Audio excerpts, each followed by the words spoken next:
दोस्तों, क्या आप जानते हैं कि दुनिया के पहले इंटरनेट वायरस का जन्म कब और कैसे हुआ, या फिर ये कि स्कूल की बसों का रंग पीला ही क्यों होता है। अच्छा, तो क्या आप ये जानते हैं कि लॉयर और एडवोकेट में क्या फर्क होता है? नहीं जानते ना?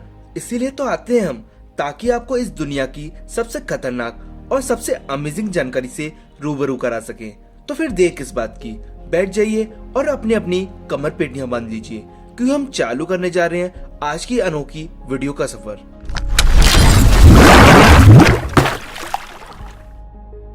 Fact number 1। दोस्तों, टाइटैनिक जहाज को डूबे हुए 100 साल से भी ज्यादा का वक्त हो चुका है, लेकिन फिर भी आज तक इसके मलबे को समुद्र की गहराइयों से निकाला नहीं गया। लेकिन क्या आप जानते हैं कि ऐसा क्यों है? आपको बता दें कि जब 1982 में टाइटैनिक को खोजा गया, तब इसकी हालत एक जहाज जैसी नहीं थी। जहाज के नाम पर यह एक जर्जर ढांचे से ज्यादा कुछ भी नहीं था।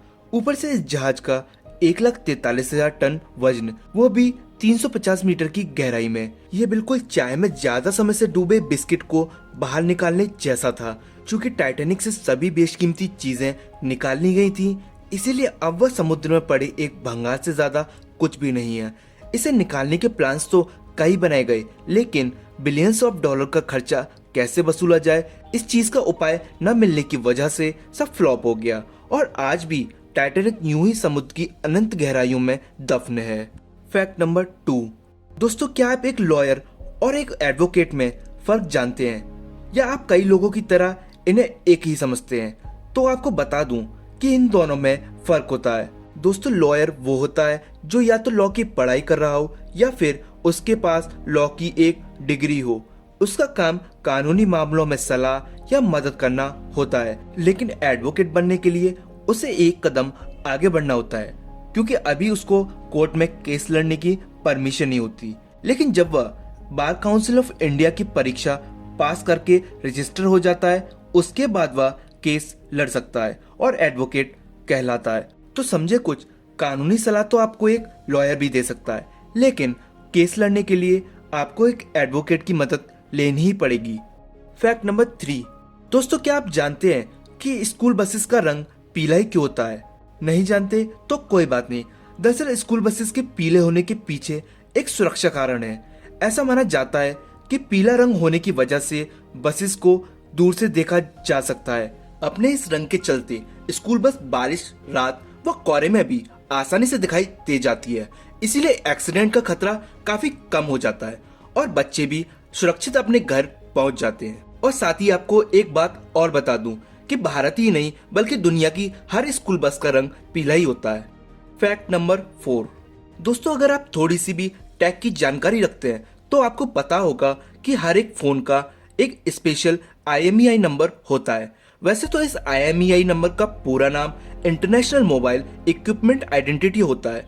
लेकिन दोस्तों, क्या आप जानते हैं कि ये किस काम आता है?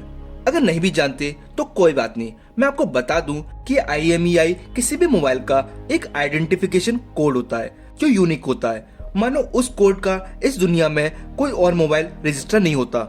एक IMEI नंबर से उस मोबाइल की सारी डिटेल्स, जैसे मैन्युफैक्चरिंग डिटेल्स, मॉडल नंबर व सीरियल नंबर आसानी से मिल सकता है। 14 से 16 डिजिट वाले इस नंबर में उस मोबाइल की वो सारी जानकारियां होती हैं जिसे खो जाने पर या फिर चोरी हो जाने पर आसानी से ट्रैक कर सकते हैं और किसी भी संदिग्ध फोन को नेटवर्क एक्सेस करने से रोका जा सकता है। Fact number 5। दोस्तों, आपने देखा होगा कि कई वाहनों के नंबर प्लेट पर नंबर नहीं लिखा होता, सिर्फ A/F लिखा होता है। लेकिन क्या आप जानते हैं कि इसकी फुल फॉर्म क्या होती है, और या फिर ये कि यह क्यों लिखा होता है? अगर नहीं भी जानते तो मैं आपको बता दूं कि AF की फुल फॉर्म अप्लाइड फॉर होती है, यानी ये कि गाड़ी के मालिक ने गाड़ी के नंबर के लिए अप्लाई किया हुआ है और जब तक उसे गाड़ी का कोई नंबर नहीं मिल जाता तब तक उसे गाड़ी चलाने की इजाजत दी गई है।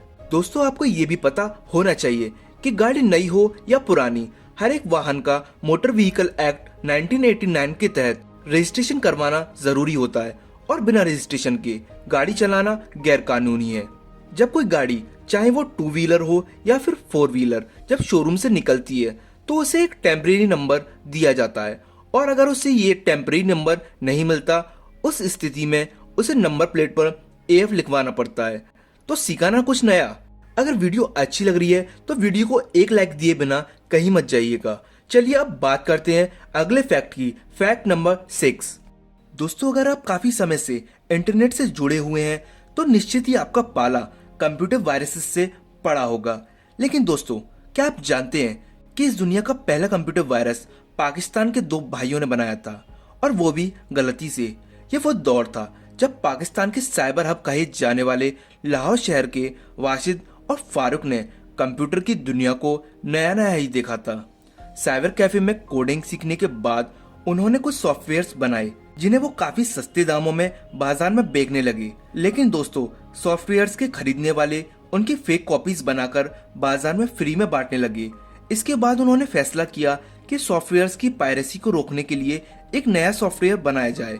लेकिन दोस्तों बनाते समय उन्हें यह बिल्कुल भी अंदाजा नहीं था कि वो जो बना रहे हैं वो दुनिया का पहले कंप्यूटर वायरस के रूप में जाना जाएगा।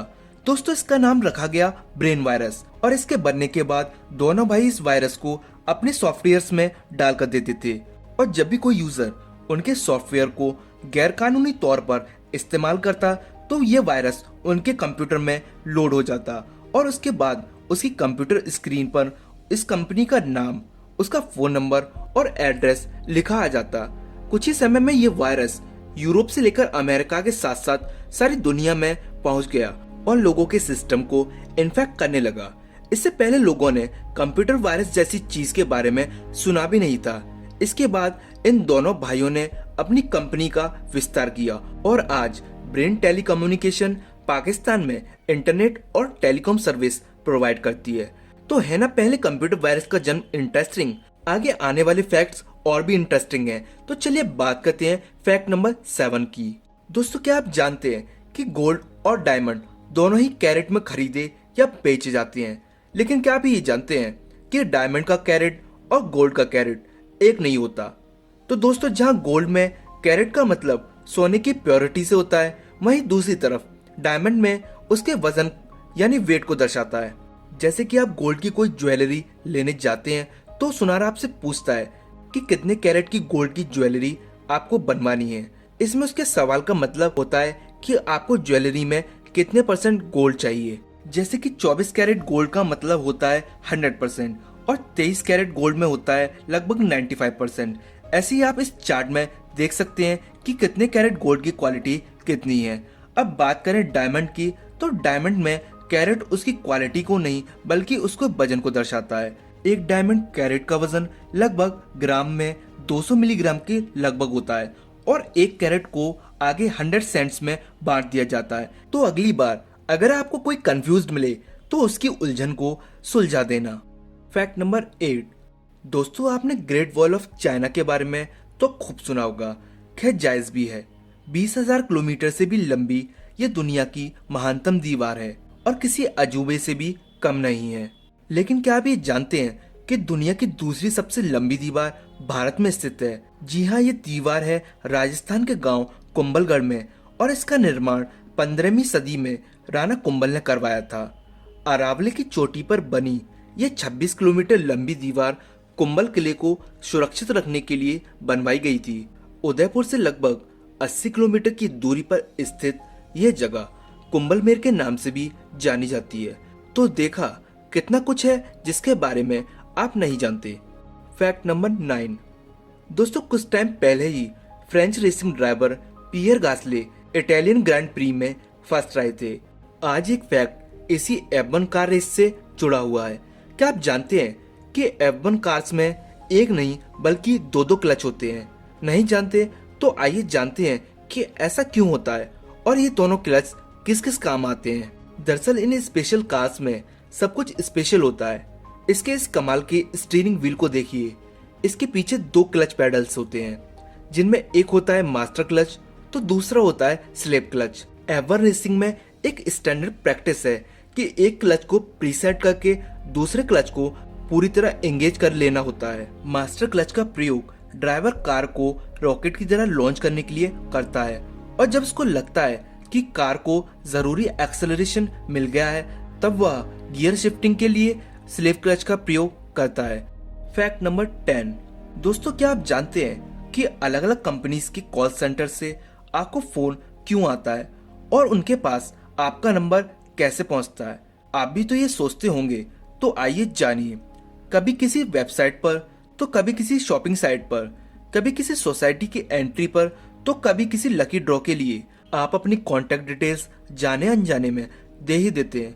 अब दोस्तों होता क्या है कि लकी ड्रॉ कोई भी जीते, लेकिन आपका बेशकीमती डाटा इन कॉल सेंटर की एजेंसीज के हत्थे चढ़ जाता है, जो इसे अलग अलग कंपनीज को अलग अलग दाम पर बेचती हैं। तो अगर इन फालतू की कॉल से बचना हो तो सही नंबर वहीं दें जहां आपको जरूरत है, बाकी आपकी मर्जी। कॉल सेंटर से आपको परेशान करें या ना करें, लेकिन हर हफ्ते हम आपको परेशान करते रहेंगे और लाते रहेंगे आपके लिए ऐसी कमाल की वीडियोस। उसके लिए आप चैनल को सब्सक्राइब कर लीजिए ताकि फ्यूचर में आने वाली हमारी एक भी वीडियो आपसे मिस ना हो। आपसे अगली वीडियो में बहुत जल्द मुलाकात होगी। तब तक के लिए bye bye and take care.